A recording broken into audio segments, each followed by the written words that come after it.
डैनकाशी news channel, सच है तो बोलेगा। वसंत कन्या महाविद्यालय में लिंग संवेदनशील अनुसंधान विषय पर विशेष कार्यशाला का आयोजन किया गया।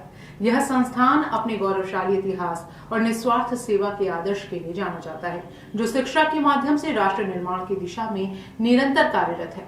कॉलेज का उद्देश्य छात्रों के शारीरिक, बौद्धिक, आध्यात्मिक और सौंदर्यात्मक विकास के साथ साथ उनमें अनुशासन के प्रति जागरूकता विकसित करना है। यह संस्थान लंबे समय से महिला शिक्षा को बढ़ावा देने और उत्कृष्ट शैक्षणिक परिणामों के लिए समर्पित रहा है। यहाँ स्नातक और डिप्लोमा पाठ्यक्रम संचालित किए जाते हैं। कार्यशाला के दौरान विशेषज्ञों ने बताया कि लिंग संवेदनशील अनुसंधान यह स्वीकार करता है कि व्यक्ति के विचार समाज में प्रचलित लिंग, जाति, धर्म और वर्ग से जुड़े मानकों से प्रभावित होते हैं। ऐसे में शोधकर्ताओं के लिए आवश्यक है कि वे ऐसी पद्धतियां अपनाएं जो संभावित पूर्वाग्रहों को कम कर सकें। इस कार्यशाला में प्रतिभागियों को सैद्धांतिक और व्यवहारिक दोनों दृष्टिकोणों से प्रशिक्षित किया गया ताकि वे नैतिक और प्रभावी अनुसंधान कर सकें। संवादात्मक सत्रों के माध्यम से सामाजिक अपेक्षाओं, लिंग भूमिकाओं और पहचान के विभिन्न पहलुओं पर विस्तार से चर्चा की गई। साथ ही शोध प्रतिभागियों के साथ सम्मान, गोपनीयता और नैतिक मूल्यों को बनाए रखते हुए प्रभावी संवाद स्थापित करने के तरीकों पर भी विशेष जोर दिया गया। आज किस तरह का प्रोग्राम था और किन बातों पे ज्यादा फोकस किया गया? आज एक वर्कशॉप जो 1 सप्ताह तक चलने वाली है, उसमें मुझे मुख्य वक्ता के रूप में बुलाया गया। इसका शीर्षक था लैंगिक संवेदनशीलता एवं शोध पद्धति। तो जिस तरीके से शोध की अगर बात करें महिलाओं की, तो साथ साथ पुरुषों पर भी आज महिलाएं अगर बात करें तो ज्यादा अत्याचार हो रहा है।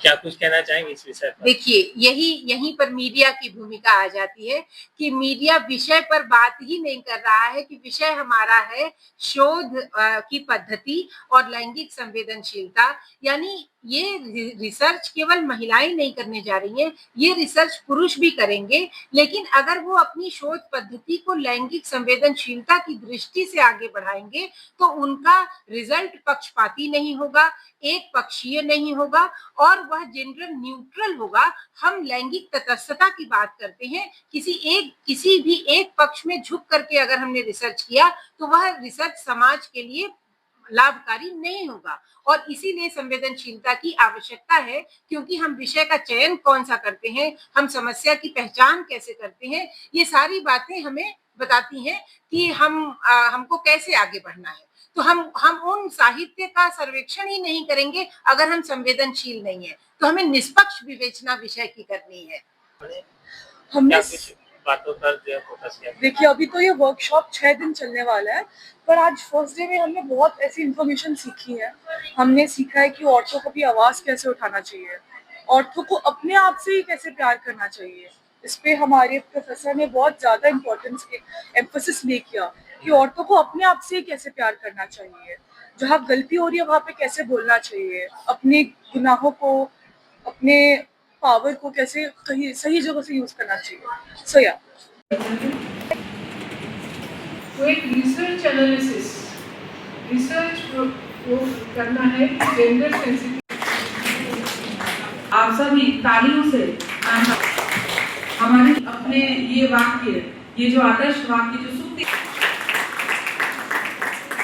के बारे में प्रस्तुत करने जा रही हूँ। आज खासकर जेंडर सेंसिटिव की बात की जा रही है, तो क्या खासकर सिर्फ महिलाओं और लेडीज का ही जेंडर की बात की जाएगी या फिर पुरुषों का भी ध्यान रखा जा रहा है इस पर?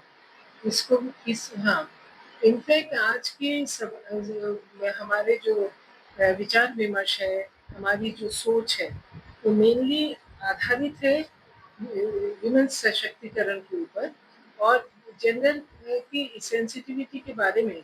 जेंडर सेंसिटिविटी के बारे में मेरा वक्तव्य है कि पहले हम वुमेन को इतना सशक्त हो जाना है कि हम अपने काउंटर पार्ट जो मेल हैं उनको एक ऐसा संकेत दे सके कि उन्हें किस तरह से वुमेन सेंसिटिव होने के लिए अपने को तैयार करना है, क्योंकि ये हमारा ही रवैया है, ये हमारी ही सोच है, ये हम ही अब स्वयं को हम कितना सशक्तिकरण के पथ पर आगे हम बढ़ चुके हैं। यही हमारे जो जेंडर वर्ग है जो दूसरा ऑपोजिट वर्ग है उसको संदेश देता है कि कैसे उनके साथ अपना तालमेल बैठाना है, कैसे बात करना है, कैसे उनकी विमेन की डिग्निटी को प्रतिष्ठित करना है, उसको उसकी सुरक्षा को ध्यान में रखना है, प्रिजर्व करना है। इस बारे में आज विशद रूप से चर्चा हुई। कॉलेज का क्या उद्देश्य है कि छात्रों को किस प्रकार विकास में सिखाने के लिए क्या कुछ कर रही है, अगर बात करें जेंडर की? असल में हमारा जो कॉलेज है वो मेनली इसमें सारी ही ये विमेंस कॉलेज है, तो हमारे कॉलेज में लड़कियां इस तरह का कोई चैलेंज फेस नहीं करती हैं क्योंकि मेन नहीं बहुत कम है, लेकिन उनका भी एक समाज है। उस समाज में हम लोग हम लोग समाज में रहते हैं। इस समाज में स्वयं को कैसे प्रतिष्ठित करना है, सबका कैसे विकास करवाना है, सबकी तरफ नजर रख के स्वयं को किस प्रकार से सुरक्षित रख के आगे बढ़ना है, कैसे स्वतंत्र रूप से जीना है, इसके बारे में हम लोगों का मेन हमारा दृष्टिकोण, हमारा ध्यान केंद्रित रहा। पूर्वांचल की खबरों से जुड़े रहने के लिए आज ही सब्सक्राइब करें हमारा YouTube चैनल डनकाशी।